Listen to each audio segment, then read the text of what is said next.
Okay, let's see if this works. I wanted to do a live video today just to share some things that I've been learning and what I've been working on.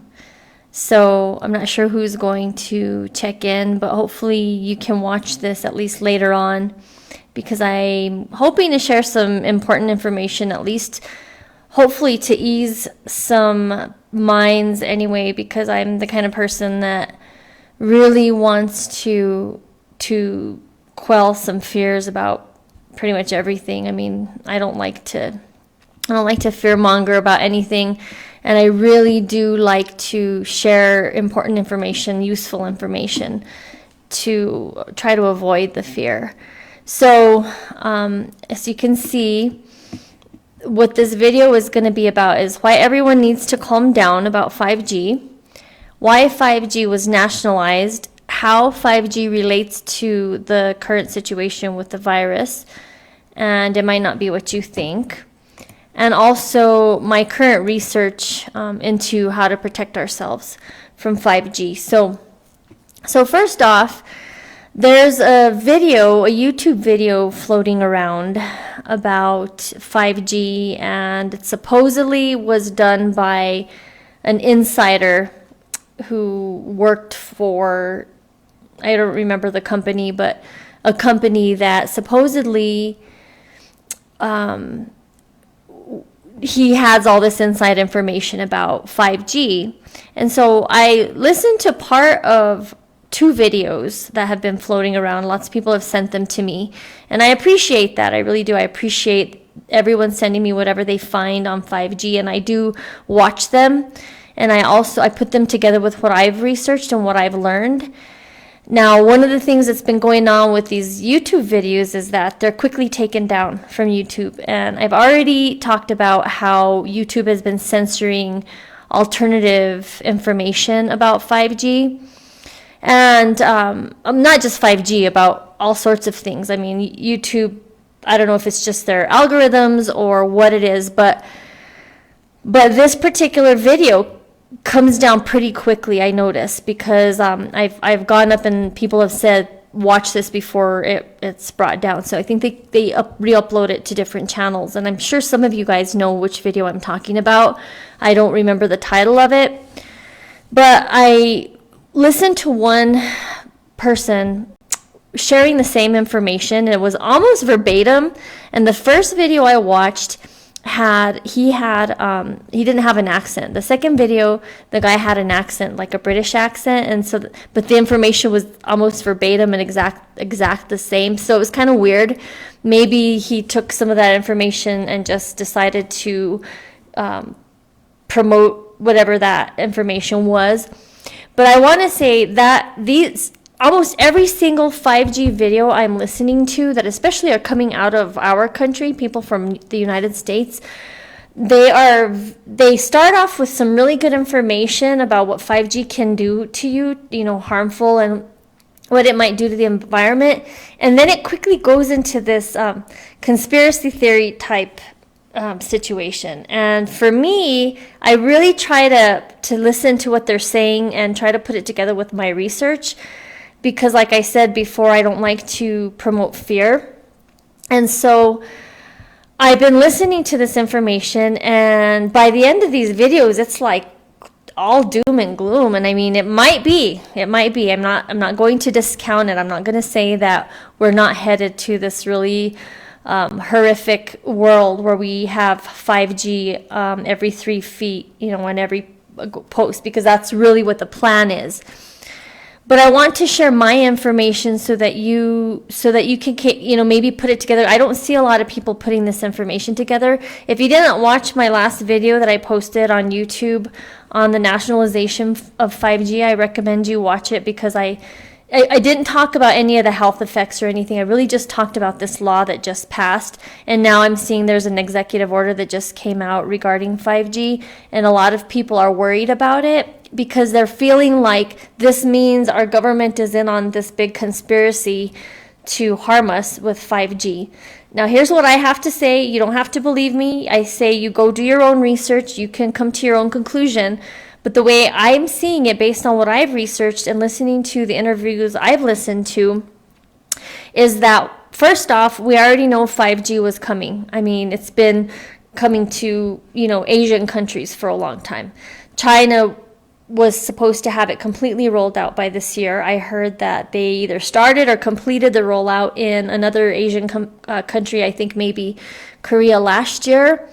So it was coming regardless, and we know the capabilities of 5G, and they're pretty scary.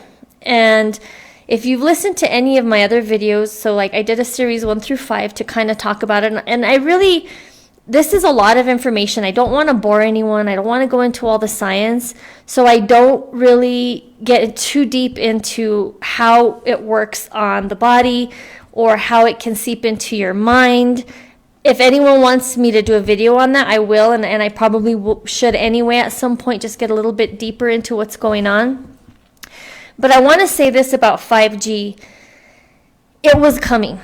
It was always going to come. It's just a fact of life. It's not a pleasant fact of life. I think they've rolled out all of these EMFs, all of these technologies way too soon without understanding the effects, without understanding what they might do to us. And I really honestly, in my gut, believe one of the reasons that we're seeing so much cancer and increase in autoimmune diseases and illness is because of the non-native EMFs. So it's not just 5G, it's 3G and 4G and even 2G, and even when the light bulb was invented. I mean, you can go back and look at the data of illness and how it's spiked every time we have a new technology come on board. So once 5G starts to be rolled out, you're going to see a lot more interesting and strange phenomena, like not just cancers and things like that, but mental issues. And so I follow Dr. Jack Cruz, who I highly recommend, Kruse. Now, he has been talking about this and sounding the alarm for a long time. He's a neurosurgeon, and apparently I just found out he was also a dental surgeon. But anyway, he's a very brilliant man. He's kind of hard to understand sometimes because he speaks at a very high level and very technical. But he is one of the first people I know of who actually built his house with a Faraday cage around it. And that's something I'll talk about later. But just to get into this discussion of why I think everybody needs to kind of calm down about 5G, especially here in the United States. In other countries, I don't believe they have the luxury of being calm about this because it's being rolled out, it's going to be used against them. And I know a lot of countries, there are groups that are seriously pushing back. And so I think that's a good thing. And I think we need to be very involved in this right now because we have a very short window that we can give our information or our input. So the reason that 5G was nationalized is because some very high-level military generals, and if I can find the interview, I can share it for anybody who's interested, but some very high-level generals in the military spent some time in China, and they saw the control that was going on there, and they saw the police state and the surveillance state and the social credit scores and all the different things that were happening there, and they were very alarmed. They became very, very alarmed by what they saw. And so what they did was they brought that back here and they said, we're really vulnerable. And what was going on, and I have to do a little bit more research into this, so don't quote me on any of this, but what I believe has been going on is it's been fairly unregulated. So like every time, I mean, the FCC regulates, like the cell companies, the mobile phone companies and things like that, but they regulate them in a certain, in a very limited jurisdiction or a very limited authority. And so what I think was happening was these companies would roll out a new technology pretty much at will. I mean, they didn't have much regulation, and they were doing it mostly based on corporate profits and things like that. Excuse me. But what was going on in China is the Chinese Communist Party was essentially backing all of this, right? Because it's a control mechanism. 5G is probably, excuse the way I say this, but this is a Communist Party's wet dream. I mean, 5G is ultimate control over everything you do, and it is very, very scary if you look at it that way. I mean, I'm not even talking about the health effects, which are scary all on their own, right? But in terms of control and how they can get into your private life and into your privacy and how they can exploit anything, I was talking to somebody about how they were asking if it might be already out at our national laboratories just as a technology. But I don't believe that, because I think the government finally realized how serious of a threat to our national security this is.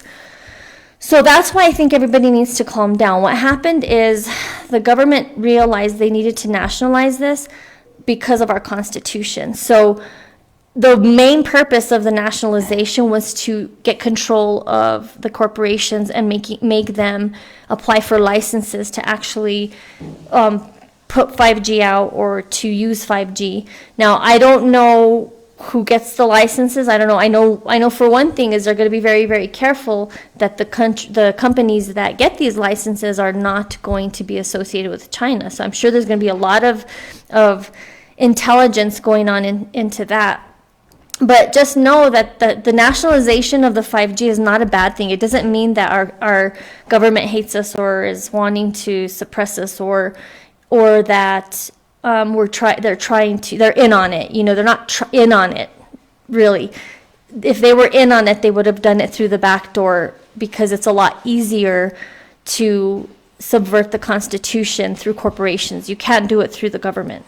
That the government's what it is subject to the Constitution. So if you want to assert your rights to a private corporation, you want to say, well, you're invading my privacy. You can't do that. They're not subject to the Constitution. The government is. So what they did is basically they created it and made it under the umbrella of the government, so that 5G would be subject to the Constitution. So they would have to protect our privacy. And when I heard this general talking about it, that was his main concern. He wasn't talking about the health effects. So that is my concern, is that they might not know, or they might still be learning, because it's such a new technology and it really hasn't been studied. So I said in the nationalization of 5G video that I put out, that I really think people need to formulate their input in terms of health and asking the government, how do you plan on your second job, right, which is to promote the public welfare? How do you plan on doing that? So that's what I recommend. Okay, so I hope I've dispelled some fears about that, about why everyone needs to calm down and be very, very careful when you listen to some of these videos, because it sounds really scary. And like I said, it probably is that scary, but we have an opportunity to look into it. And I think we need to be proactive, not only to give this input to our government, but also to learn what we need to do to protect ourselves from it, because it is an insidious thing. But what I've been researching is that there are ways to protect ourselves health-wise, and even to protect our homes. Again, I was talking about this doctor who created a Faraday cage around his entire home. So if you know what a Faraday cage, it's basically that no radiation and no rogue signals can go into your home. You can create small Faraday cages for your devices. So if you're worried about someone hacking into your computer or into your cell phone or whatever, you can actually create a Faraday cage and put it in there, and it'll protect it. And there's certain materials that will do that. So that's where I was kind of headed. I'm looking at my notes so that I don't forget. I wanted to tell you what I have been working on. And I want to talk about how it maybe relates to the CV-19 that we're dealing with, because I know that's the other thing that we're hearing a lot. And I caution people when they listen to some of these YouTube videos and they're saying, it's not the virus, it's 5G, that's what killed everybody. We really kind of need to use our common sense about it. If you really think about it, a lot of these people that are getting the virus are not even necessarily surrounded by 5G, or if they are, and they might be sensitive to it for sure, but we do know that it's contagious and people are actually catching it from others, and it could be some people have a greater propensity for it or whatever. But here's what I am learning, and that I'm going to really kind of probably dig deep into this, is, again, I mean, I am kind of a conspiracy theorist by nature, so, but I'm not going to just put this out there and say this is what's going on. This is where the rabbit hole I'm kind of headed down. Now, I've already learned, and I have no reason to doubt this information because it's from a very trusted investigative journalist that says that the virus it was basically engineered as a bioweapon, and it was engineered in a certain way. So what I haven't had a chance to do, which I plan on doing, is to get on the Patent and Trademark Office webpage to see, because I know there's a patent on it, and lo and behold, it's Bill Gates that holds, or one of the patent holders on this. So you've got to question his agenda. But I want to see if it clues me into the mechanism of the virus, because what I'm seeing, what I'm hearing now, based on kind of some interesting information, I also was able to find or access a peer-reviewed journal article about how the virus attacks the body. And it looks very much like the 60 gigahertz, what that might do to a body. So the way the 60 gigahertz operates in your cells and how it affects you is by creating kind of like this force around the oxygen that's not allowed to bind to your hemoglobin. So the iron in your body is not able to, or your bloodstream basically isn't able to harvest the oxygen and take it where it needs. So, and what they're saying that the virus is doing is basically the same thing. It's like it's suffocating people, and it sounds like it's almost the same mechanism that it's using.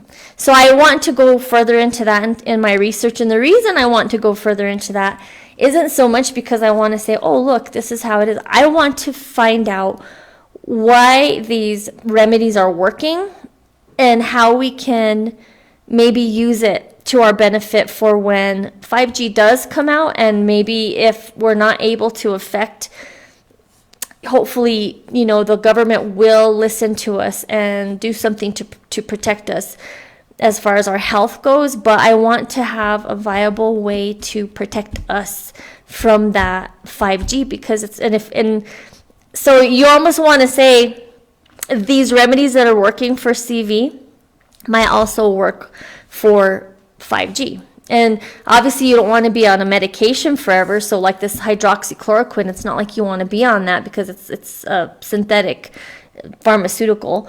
But things like vitamin C are working. So I need to go back into my research on vitamin C that talks about how it is also carried. It's also related to the iron in the blood. And I believe this is why people are seeing a lot of benefits and reversals of this virus using high doses of vitamin C. So those are the things that I'm working on right now. And again, I'm doing this not only to help protect us from the virus, but also from 5G, because I do have a feeling that we'll be able to, once we can understand the mechanism of how it affects our bodies. And it sounds to me like it's the primary mechanism is by affecting the oxygenation of our cells through the iron process, through ferritin. So I'm going to go into that and see what I can figure out. I don't know how long that's going to take me. The other thing I'm working on is, and this maybe somebody can help me if they know of a good physicist or electrical engineer even, because a lot of this stuff now, I have a materials background and I can deal with that for, in a certain way, and I can understand things, but I'm not a physicist. So I would really like to pick the brain of a physicist about this. But as far as what can be used in lieu of creating a whole Faraday cage around your home, because that's an expensive task, obviously, you have to build it into your walls and everything. Is there something we can use outside our homes? What materials we could use that might deflect a lot of that? And I'll tell you right now that in my home, I don't have a Faraday cage, but I am shielded from a lot of outside radiation, and the reason I know that is because you can tell when you get on your cell phone or on any device and you look at the available networks. Obviously, the one that I have in my home shows up, but the neighbors don't show up. Right, the neighbors will show up in the one part of my house that is surrounded by wood. In my home, I have integrated concrete form walls, and that means there's rebar. So there's actually metal in my walls, and I wonder, I don't know for a fact, I'm just speculating, maybe that's part of the reason. So my point is that, is there something that we can put outdoors, maybe around our house, that's not too unsightly, obviously. So those are the kinds of things I want to talk about, because we need solutions. We're not going to affect the 5G rollout. There's just no way, and the reason is because it's been weaponized, and we have to understand that it's now a weapon, and our government is never going to, how would I say, they're going to keep up with the weapons of other countries, and they already have it in other countries. So there's no way that our country's ever going to say, oh no, we're just not going to have it, because it provides for defense as well. And so what I have read, and I haven't done enough research into, but that there's 5G in Russia, but it's only used with the military. So it's not like in everybody's home or anything like that. So those are the things that people can maybe start looking into and understand what's happening in other countries. And we all need to join this effort. I mean, this is going to affect us all, and if we don't start getting involved, then we'll pretty much all be screwed. And so my part, I feel, is to figure out how we can protect ourselves health-wise, and then how we can maybe, again, protect our homes and things like that. So I'm just going to continue looking into hydroxychloroquine. Why is it working? What is this virus doing? How does that correlate with 5G? Because it looks a lot like the symptoms that would be caused by 5G. And we'll get into some interesting rabbit holes about, AI and this. They want to create this superhuman race. And I mean, I've thought about all this, but just kind of touched on it, and we'll eventually talk about that. But I really just right now for this video, I wanted to let you know what I'm working on, what you might be able to help with if you are so inclined. If you can find any of that information out for me, as far as, is it true that Russia only uses 5G for the military and things like that? And I also, again, please, everyone has to just please calm down about 5G and about this nationalization. The nationalization is a good thing. And if you look up Cyrus Parsa, Cyrus, Parsa, Parsa on YouTube, he is one of the best experts, excuse me, my phone keeps ringing, experts on AI and intelligence and things like that, and super intelligence or whatever. And I had mentioned this book in one of my previous videos. So if you look him up, he'll I think clue you in as to why we're at an advantage in our country thanks to the nationalization of 5G. I think he helped sound the alarm, or these army generals that were figuring this out, they helped sound the alarm. So we're not as bad off as everyone thinks we are. And because 5G was nationalized and there's been an executive order on and implementing it, doesn't mean that our government's conspiring against us. It actually means that they're pulling it under their own organization so that they can exclude the corporations that need to be excluded, because there are some really dark and sinister corporations out there that really want to exploit us. I mean, Facebook, all these companies are getting into our data. So this is a protection mechanism that we need to appreciate and give the input as we have the chance. And we only have a few more, I think 50 days at this point, maybe even less. So we really need to give that input. And if anybody has any questions about what I'm working on or has any input or ideas, I'd really appreciate it. And I hope you all have a good evening. Thanks. Bye.